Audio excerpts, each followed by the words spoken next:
भी हमारे साथ मौजूद हैं। सिमाब इकलौते ऐसे पत्रकार हैं उत्तर प्रदेश के जिन्होंने वेस्ट से लेकर ईस्ट और नॉर्थ से लेकर साउथ यूपी तकरीबन हर क्षेत्र में भ्रमण किया है और सर्वाधिक लोगों से बात की है। इन्होंने ग्राउंड पर माहौल देखा है, गांव से शहर तक रहे, नेताओं से भी बात, आम जनता से भी बात, इनके बड़ा अनुभव मिला इनको इस चुनाव में।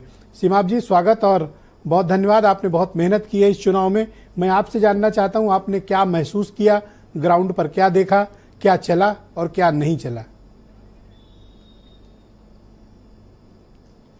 जी ब्रजेश जी, एकदम आपको बताएं कि जिस तरह का माहौल यहाँ पर देखने को मिला है तो साफ तौर पर ये देखा गया कि जो मुस्लिम वोटर्स था, इस वक्त हम घोसी लोकसभा में हैं, ये आपको बता दें कि यहाँ पर जो मुस्लिम वोटर्स था उसमें बंटवारा कहीं पर नहीं हुआ है और जो दीगर वोटर थे, राजीव राय यहाँ समाजवादी पार्टी से प्रत्याशी रहे, उन्होंने तमाम चीज़ों पर दांव लगाया, कहा कि मुस्लिम यादव तो मुझे मिल ही रहा है, राय समाज का वोट भी यहाँ पर मिल रहा है और साथ ही साथ दूसरे वोट बैंकों पर भी उनकी नजर रही और कहा कि चाहे वो दीगर वोट बैंक रहे हो, उन पर भी हमको वोट थोड़ा थोड़ा हर जगह मिल रहा है। इसकी वजह ये रही घोसी लोकसभा में क्योंकि भारतीय जनता पार्टी का सीधे तौर पर प्रत्याशी यहां पर नहीं था। यहां से अरविंद राजभर प्रत्याशी थे, ओम प्रकाश राजभर के बेटे, जिनका चुनाव निशान छड़ी था, कमल का फूल नहीं था। शायद यही वजह रही है कि राजीव राय को इन सब चीजों का यहाँ पे थोड़ा सा बेनिफिट मिला।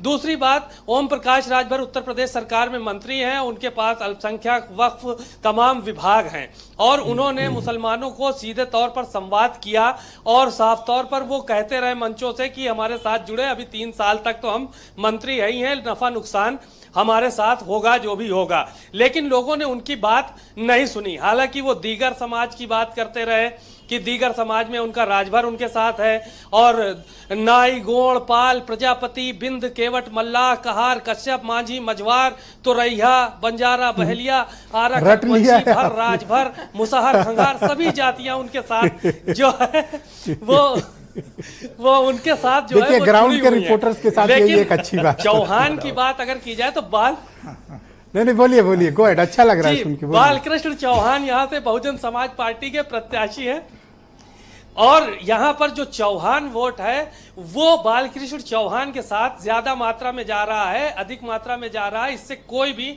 इनकार नहीं कर सकता है। और दूसरी चीज, दलित वोट बैंक जो मायावती का कोर वोट बैंक है वो भी कहीं ना कहीं बालकृष्ण चौहान की तरफ ही रुजू कर रहा है। अब एक बात बताओ, आपने तो बहुत महिला मतदाताओं से भी बात की होगी, मध्यम वर्ग, निम्न मध्यम वर्ग, OBC, upper caste, scheduled caste, सभी कम्युनिटी की महिलाओं से भी आपने इंटरेक्ट किया होगा।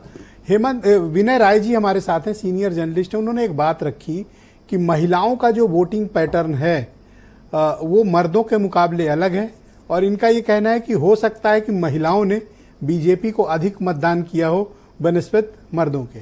क्या इसमें कोई सच्चाई है या आप मानते हैं कि दोनों का वोटिंग पैटर्न एक जैसा था? देखिए, बहुत जागरूक जो महिलाएं हैं, जो किसी चीज से जुड़ी हुई हैं, किसी दल से जुड़ी हुई हैं या सामाजिक संस्थाओं से जुड़ी हुई हैं, जिन्होंने जाकर कैंपेन किया और महिलाओं को अपनी तरफ रुजू कर लिया, अपनी तरफ मोड़ लिया, उनकी बात अलग है। नहीं तो ज्यादातर घरों में यही होता है कि जहां पुरुष वोट करता है महिलाएं भी वहीं वोट करती हैं, वो चाहे उच्च वर्ग की हो, निम्न वर्ग की हो या मध्यम वर्ग की हो। इस तरह की कोई भी चीजें जो है वो देखने को नहीं मिलती हैं।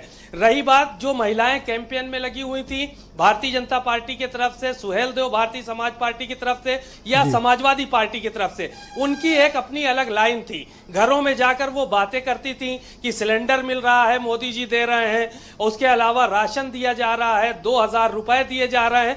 तो जितने लोग उनके परिवार के या महिलाएं जो जागरूक थी वो मोटिवेट हो पाई, उन्हीं को मोटिवेट किया जा चुका है। लेकिन एक बात और बताओ, आप बात सामान्य तौर पर मुझे बताओ कि ये फॉरवर्ड क्लास जिसको हम अपर कास्ट कहते हैं, ब्राह्मण, ठाकुर, बनिया, कायस्थ, ये लोग बीजेपी के कंसोलिडेटेड वोट बैंक हैं या इसमें कुछ सेंध लगी है अपर कास्ट में? जी बिल्कुल, इस बार सेंध लगी है। जहां पर जिस जाति का कैंडिडेट था वहां पर उसको वोट मिलने का काम हुआ है। जैसे बलिया में बताया विनय राय जी ने कि सनातन पांडे को ब्राह्मणों ने वोट किया। ये एकदम सही बात है कि ब्राह्मणों ने सनातन पांडे को वहां पर वोट किया और समाजवादी पार्टी से वो प्रत्याशी है। यहाँ जो है वो राजीव राय यहाँ पर चुनाव लड़ रहे हैं। अपर कास्ट का कुछ वोट उनसे नाराज था, लेकिन ब्राह्मणों ने भी यहाँ पर साथ दिया। इसके अलावा राय समाज था, क्षत्रिय समाज था, मैक्सिमम इनके साथ जो है वो होता नजर आया है। तो चुनाव किसी भी तरह से ये कहा जाए कि एक तरफा है, किसी के पक्ष में है, किसी के एक तरफा चुनाव हो गया, तो ये कहीं पर भी देखने को नहीं मिलेगा। लखनऊ और बनारस मेरी नजर में अगर इसको छोड़ दिया जाए तो कोई भी ऐसी सीट नहीं है कि जहां पर ये कोई एक तरफा दावा कर सके कि ये सीट जीती जा रही है और एक तरफा जीत के सामने आएगी। शुक्रिया।